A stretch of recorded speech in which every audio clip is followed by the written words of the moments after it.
Welcome to the Three Martini Lunch. Grab a stool next to Greg Columbus of Radio America and Jim Garrity of National Review. Three Martinis coming up. Merry Christmas Eve.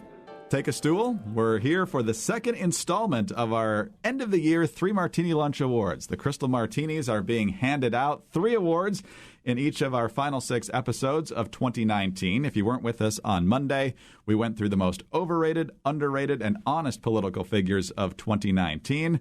And now it's time for 3 more categories. And as Jim explained yesterday, we know the categories. We don't know the choices that each other has made in these categories. So we generally try to have a couple in mind just in case the other one comes up with that choice first. But our categories today are political figure we're sorry to see go, as well as rising political star and political figure fading into oblivion. So, Jim, Merry Christmas Eve. Let's start off on the somber side. Who's the political figure you're most sorry to see go? Well, as I mentioned yesterday, Greg, you and I always pick 2 just in case we end up picking the same one. I'm going to give my second one after you give yours, because if neither one of us picked him, this other figure deserves to be noted. But I was going over figures who had died in 2019, and I had surprised. I actually had missed the news of this person's passing.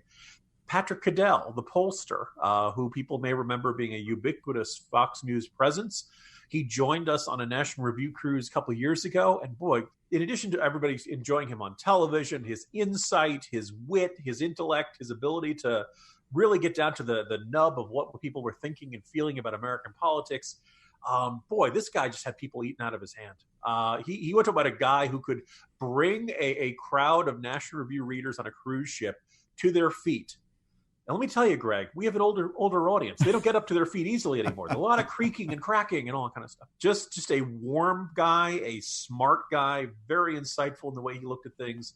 And boy, when he wanted to get people fired up, he could do it. And he always kind of seemed like this, somewhat gruff or grumbly figure. But man, when he got a bone to pick, or he had something that that got him fired up, he had this like palpable enthusiasm and passion that other people could very quickly, was almost spread virally through the entire room. So I'm sorry to see him go. I'm sure he is a remarkable figure. Started out on the left side of the aisle, but I think a lot of people were surprised to see him go this early, and a figure who will be missed in the political scene. Yeah, and Pat Cadell, in some years, maybe back in 2016, for example, would have certainly been a good nominee for most honest political figure. The guy was a Democrat, was kind of the boy genius wizard of the 76 Jimmy Carter campaign. And for many years, conservatives weren't real fond of him because they weren't real fond of the 4 years they got from Jimmy Carter. But as time went on, Pat Cadell became more and more comfortable speaking truth to his own party. And by 2016, he was explaining why Trump had an audience, why there was frustration with the status quo and some of these establishment figures in both parties, and just where his party he thought was going way too far left. He was kind of a more moderate type Democrat from back in the 60s and 70s era, although there were plenty of liberals back then, too. He definitely was willing to say things that most other Democrats didn't want to hear. So definitely going to miss Pat Cadell. Jim, I'm quite confident you're not going to repeat my choice here. So who is your second one? David Koch, one half of the notorious Koch brothers. Absolutely. Absolutely. And you went to those conferences a number of years, and we've talked about some of the issues that they were able to get momentum going towards, and he was able to live to see the First Step Act approved late last year, and criminal justice reform was one of their big things. We always heard more from Charles and from David. We knew he'd had health issues, but he will be missed. No doubt. No doubt. All right, Jim, yesterday I was pretty tough on Pete Buttigieg, and I believe rightly so, but I hope I didn't leave the impression that I thought poorly of mayors in small towns. As good conservatives, we ought to believe that most decisions should be made closest to the people impacted by those decisions, and that means putting a lot of influence in local government. I grew up in the small town of Iron Mountain, Michigan, which is at this point probably most famous for being the hometown of Michigan State basketball coach Tom Izzo. But when I was a kid, we had a great mayor for several years who did a great deal to help the city. After a few years on the city council, he ran for mayor and won his campaign for mayor. Once in office, he led an effort to rewrite the city charter and bring it up to date for modern times. He guarded the taxpayers' dollars as frugally as he guarded his own, but still managed to spearhead major economic growth in town and undertake badly needed infrastructure upgrades.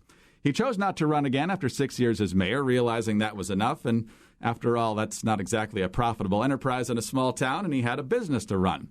Then last decade, when he discovered local leaders were being dishonest with the public and had the city on the brink of bankruptcy, he got involved again. He recruited good candidates to run and even ran again himself when no one else in his part of the city would do it. He served on the city council for another 5 years and worked with others to put the city on solid financial footing for years to come. And once that job was done, he stepped down again. Now, as Jim knows, and as many of our listeners know, I've buried the lead here. Everything I just told you is true, but that mayor was Ted Columbus. He was my dad. I have wonderful memories of going door to door for him in that first campaign for mayor, and I'm immensely proud of what he accomplished as mayor. When he died in July, and I mentioned this back in the summer after I got back from the funeral, I loved hearing stories about his time in city government that I hadn't heard before, like when the local softball league came to the council and said it needed new lights. Could the city council dip into the emergency fund to pay for them? Dad ended the discussion by saying, "I never saw a softball game that was an emergency." But as much as I admire his public service, his greatest legacy, of course, was as a son, a husband of 50 years to my mom, a fantastic, loving dad who was just a thrill to speak with on so many subjects, and he had a fantastic dry wit that was just endless. So also a guy, of course, who adored his grandchildren. It's very hard not to have him with us anymore, especially at the holidays, but I am immensely proud to be his son. Greg, I can't think of a better choice. I think, you stand as one of his great legacies, and dads are irreplaceable. So I'm sure there are a lot of people both here and over in Michigan who are missing him at this time of year. Thank you, Jim. And I also want to thank you for your flexibility, particularly with the schedule for the podcast, as I made a number of trips back to Michigan earlier this year. All right, let's get on to happier fare here, Jim, as we move on to rising political star here in 2019. I have a sick feeling in the pit of my stomach that we have the same choice, and I don't really have a good backup, so who do you have? Okay, well, let's see. Elise Stefanik? Go for it. So obviously, look, Elise Stefanik has been in the House from the Republican side, representing, ironically, a once pretty Democratic-leaning, but I think we can now say a very Trumpy district up in New York State, working class, all that stuff. But I'm going to make a point. So she really turned into a star in the impeachment process. Look, there aren't a lot of young women in the House Republican caucus. Stefanik is smart. She is tough. She is feisty. She knows her stuff. There are a lot of times when you can kind of tell a House Republican is trying to put up a defense for Trump in this impeachment process, and they're kind of, you don't have the facts on your side. You don't have the, argue the law. You don't have the law on your side. Argue the facts. And if you don't have either, just pound the table. There are some House Republicans who are basically pounding the table through this whole process. Elise Stefanik knows what she's talking about and has done the homework and makes the arguments that make the Adam Schiffs of the world shift uncomfortably in their seats. But I want to share another example. I think I may have shared this on the podcast once before, but this time I'm going to name names. It is early in the 2012 presidential cycle. Republicans are getting ready to run for office. And the argument had been that, look, Obama at that time looked so weak, a generic Republican could beat him. And luckily for Republicans, Tim Pawlenty was running. And they, Republicans don't get much more generic than that. Tim Pawlenty, I love you. Please don't take that the wrong way. But among his folks who were hired to work on his campaign was a gentleman named Patrick Hines. He's a fine guy who's been a Republican consultant. Talked to him for stories going back years and years. And they said, look, Pawlenty's going to run for president, but we want to keep it under wraps until the announcement day. We will let you have an advanced conversation, an advanced interview on the record. You can run the transcript, do anything you want. But we're going to embargo it. For those who don't know the familiarity with this in journalism, when there's an embargo on a story, you're allowed to do everything you can, but you can't publish it until a particular time. And I think the embargo they wanted was like 10 days or something like that. It was a really long stretch. And I was like, okay, all right, I'll do it. And I do the interview, and it goes fine. Pawlenty's answers are going great. One of the few interesting angles was that Michelle Bachmann was also running. So how are you going to do with somebody else from Minnesota in the state running in for president, blah, blah, blah. The interview goes fine. sometime between the interview date and Pawlenty's official announcement, Matt Lewis runs it. I'm naming names today. Matt Lewis really cheesed me off that day. So I reach out to the aide on the Pawlenty campaign to say, hey, I agreed to this, and it was a stupid rule, and I was stupid to agree with this. There was no way everybody else was going to honor this. Now I got to put my article up, and it's pretty much all the same kind of questions and all the same kind of answers that Matt Lewis put up on his. So now I look stupid, like I'm just running the same thing that he did because I decided to agree with your rules. I can't believe it. I just ripped into this campaign staffer. This young campaign staffer named Elise Stefanik. The lesson of this is that, don't be like Jim. Don't lose your temper and don't yell at people because you never know when the person you yell into might become a congresswoman. Thankfully, Elise Stefanik does not hold grudges. And I tweeted her at one point, say, hey, I remember that.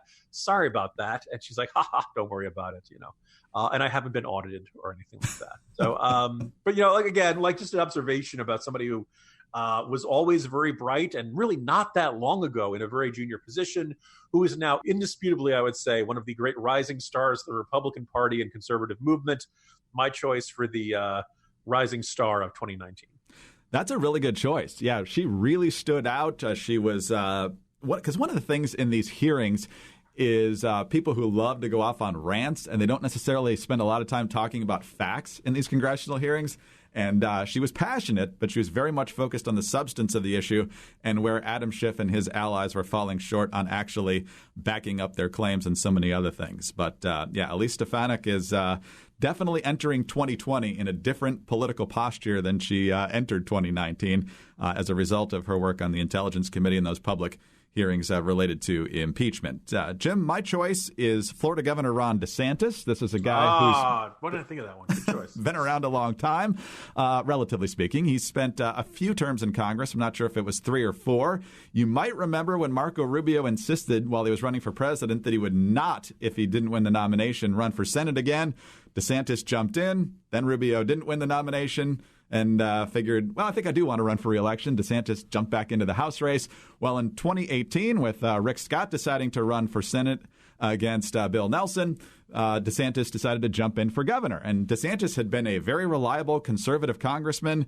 But you're wondering, this is a pretty even state. It's kind of a purple state. Republicans do fairly well here. Trump did win, but it was narrow. But it's a 2018 midterm. It's kind of a reflection on Trump. The polls aren't looking good in other places. Can a guy who's that conservative do well in a statewide election in this political climate? And he was running against a guy named Andrew Gillum, who had an FBI investigation into him, but that didn't stop the mainstream media from absolutely loving this guy. In fact, he was an upset winner in the Democratic primary. And so these two are going head to head. Couldn't have been more diametrically opposite in their positions on virtually every issue. In the end, it's razor tight. It ends up going down into a recount, and we got Brenda Snipes and Broward with her ridiculously messed up vote counting process there. But finally, we find out that by, I don't remember what it was, even maybe 30,000 votes, Ron DeSantis squeaks out this win as governor of Florida. And immediately after getting sworn in January, all of a sudden this guy is making decisions that make just about everybody in Florida happy. He fires Scott Israel as the sheriff in Broward County. Broward County has a lot of problems with their elected officials. So he's gone. He had the opportunity to appoint 3 justices to the state Supreme Court, and all of them are solid, respectable, solid conservative justices. He went on a very pragmatic approach to cleaning up the Everglades, not one of these climate change knee-jerk type of agendas, but just common sense ways to do it. He is trying to push the envelope on school choice, which is one of the reasons he ended up actually winning in 2018, got a much bigger share of the vote of African-American women than anybody else running for statewide office. And if you look at his approval ratings, Jim, he's above 50% with everyone, regardless of political persuasion, regardless of race, regardless of anything. His approval rating, depending on the poll, is anywhere in the high 60s to mid 70s, which is insane. Now, it's a competitive state, and I'm sure the media and others will find ways to ding him by the time he runs for re-election in 2022. But right now, just about everything politically that he touches is turning into gold. We'll see how long it can last. But this is a guy who's conservative, but also with a pragmatic touch. And right now, it seems to be working great in Florida. First of all, I want to make one last point on Elise Stefanik and your comment about how the impeachment hearings are going. There's nobody worse than somebody who rants, Greg. But you have Some kind of substance things to your throw out rants. there. You have substance to your rants. Thank you. The secret to good conservative governance is to figure out what you can do to push policy in a more conservative direction that isn't going to antagonize a whole lot of voters. Like if we're honest, conservatism isn't always going to be the most popular idea because we're running against the free ice cream party, right? Conservatives, you have to pay for that. The government isn't going to handle that job very well. Government can't do everything for you. And the Democrats are usually running free ice cream. We'll just tax the rich. It'll all be great. But also the question like, okay, what things aren't really ideological, i.e. competence? Let's say there's a really incompetent sheriff in Broward County you need to get rid of or something. What can you do that is not in the usual traditional political ideological spectrum that will, reassure people that you've got good judgment and you know what you're doing and all of that. So, he's doing it very smart so far. It's early in his term. Still a lot of road ahead, but you got to figure he's got a good shot at re-election and, maybe a role model for governors across the country. No, absolutely right. And competence and constituent service will get you a long, long way. You sometimes wonder why some of these people you disagree with vehemently politically in fairly competitive states constantly get reelected. I remember growing up in Michigan, Carl Levin got reelected by massive margins over and over again in Michigan, tilted Democrat, but not by the margins he was winning. It's because he had fantastic constituent service. So if you respond to the people who have concerns and get answers to their problems and solve them, just dealing with a different bureaucracy that'll never make the headlines, people remember that more than your specific position on a lot of issues. And it looks like Ron DeSantis is doing that, and that's a good lesson for a lot of people. All right, on to fading into oblivion. I had a lot more ideas here, Jim, so I'm confident we won't overlap. Who do you have? Sure. I'm very tempted to go with Jeremy Corbyn, Yes. who I hope we just never hear from again. But I hinted to this yesterday. I went with Mark Sanford. You want to talk about a political career that has had some very unexpected twists and turns. Your classic fiscal conservative down there in South Carolina, 2 terms as governor. A lot of people seem to think because of the infamous Appalachian Trail scandal that he'd resigned. Actually, he didn't. He served out the rest of his term. But I think it was safe to say that, after once making a mark for himself as a conservative House member, then a conservative governor down in the Palmetto State, that this was, okay, they're never going to hear from this guy again.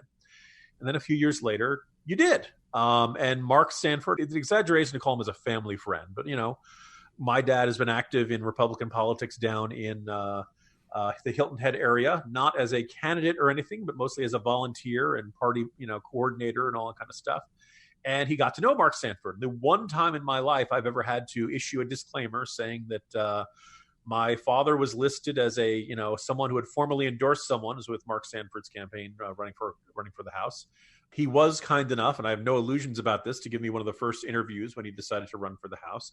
And he won back his seat in part by being very bluntly honest, almost maybe even painfully honest about how he had, loused up his marriage, caused so much embarrassment to himself and to his state. And I think there are a lot of Americans and, a lot of folks in South Carolina. Look, even if it's not up to that usual 50%, a lot of marriages end up in divorce. A lot of people end up having their marriages not work out. From all appearances, it looked like Mark Sanford and Jenny Sanford were attempting to try to have this be as amicable and functional a separation and divorce as possible to put the interests of their kids ahead. And Mark Sanford was comfortable talking about any of this stuff. And the interesting thing was voters in South Carolina's 1st congressional district didn't want to talk about it. You're like, no, that's fine. Stop talking about it. That's fine. We forgive you. He ran against the sister of Stephen Colbert, won back his seat. And there's a part of me that liked that story, right? We're all going to make terrible mistakes in life. And it's kind of reassuring to know that, you can be more in life than your worst moment and your worst mistake in life. Goes back to the House. As you mentioned yesterday, Mark Sanford was not ready to jump on board with the Trump train, was still concerned about the deficit and debts and other issues that I think have been de-emphasized in Republican circles and all that stuff. His challenger in 2018, Katie Arrington, basically tried to turn the primary into a referendum on loyalty to Trump. And lo and behold, she won. It was not a huge romp. It was like something, 50 to 46 or something like that. It was, but it was enough to win the nomination for that. And Mark Sanford sat on the sidelines in the general election. This angered the heck out of a whole bunch of conservatives in South Carolina, including quite a few with the last name Garrity. And this, I think, pretty much ended any hope he had of ever winning back that seat. He really came across as a sore loser and all that stuff. And he ran for president this year for a couple of months. He barely got any attention. It was really kind of late. It looked like at one point it was going to be a single issue campaign, and I think it's safe to say it's a single issue that whether or I think Americans and Republicans should care more about the deficit and the debt, but they don't. And I don't really know what Mark Sanford thought he was going to do by running that presidential campaign. So he can't go back to his congressional district. He's not going to win the state. He's not running for president. I don't know what Mark Sanford's going to do with his life. I don't think he will be making anywhere near the impact he did than in years past. It's weird. Unusual guy, always kind of marched the beat of his own drummer. And, I think the sun has set on one of the oddest careers in both South Carolina politics and you could argue national politics. Yeah, I think that's true, that he's probably done being a prominent player on the national stage, and it's almost entirely self-inflicted, both with the very public demise of his marriage and then, as you said, sitting out the general election for 2018. Now, had Arrington actually won, maybe more would have been forgiven, but even then, it seems like the district and the state were ready to move on from him, not just because they're more Trumpy than he is, but just because they're tired of Mark Sanford, I guess. But I did appreciate his attention to the debt, as we talked about yesterday. Not a lot of reaction to it, and it didn't get a lot of oxygen anyway. So, Jim, I'm going to pick a figure from this year who was talked about a lot more in the first few months of the year than in here towards the end of it. As you well know, there are 3 billionaires currently running for president of the United States prominently. You got Donald Trump, you got Michael Bloomberg, you got Tom Steyer. But for a little while earlier this year, you had Howard Schultz, the former CEO of Starbucks, who was about as woke as they get on social issues, but more moderate, didn't think that Medicare for all or a lot of these other creeping towards socialism or lurching towards socialism ideas on economic or other national issues was a good way to go, was thinking about running for president, and at a time when basically every person on the left was jumping in and the media was like, yeah, come on in, come on in, come on in. Howard Schultz says, yeah, I'm thinking about doing this, but I'm not going to do it as a Democrat if I do it. I'll do it as an independent. And you could hear the needle getting ripped off the record and the screeching brakes of the media, and instantly he was pariah number one, because if he does this, he's probably going to take votes away from Democrats, and that'll help Trump. How dare you, sir? So then after doing a lot of media, I think he ran into a couple health issues. I'm not sure what the severity of those were, but ultimately he quietly decided not to do it. His time at Starbucks is over. I'm guessing there won't be any future forays into presidential or other politics, since neither party's all that excited about him at this point anymore. And I don't know what impact he would have had on the race, but he faded into oblivion, I think, in March or April, and still hasn't come up for air, and I'm guessing he's probably not going to anytime soon. So Howard Schultz is my choice for 2019. That's a really good choice there, Greg, because this was a guy who allegedly had a back injury. And look, I know about you. Every week I check the rosters, the injured reserve list, who's not running for president because of that. Trainers were working on him on the sideline, but it just didn't seem to work out for him. There were parts of him that I could live with. Like, guy rose from rags to riches, didn't inherit much of anything from his folks. And if there's any area of agreement with Howard Schultz, is he talked about how for a lot of young people, that first job is a transformative moment in their life. For whatever reason, school hasn't been doing it for them. They don't seem all that excited about it. All of a sudden, they put you put them behind the counter at Starbucks, and all of a sudden they're in the customer service industry, and all of a sudden they have responsibilities, and they realize they're good at something, and they realize they can handle the crush of the morning commuters coming in and stuff like that. There was all of a sudden, there were areas where I could look at Howard Schultz and say, yeah, I agree with that stuff. The reaction to the Democratic Party I thought was extremely illuminating.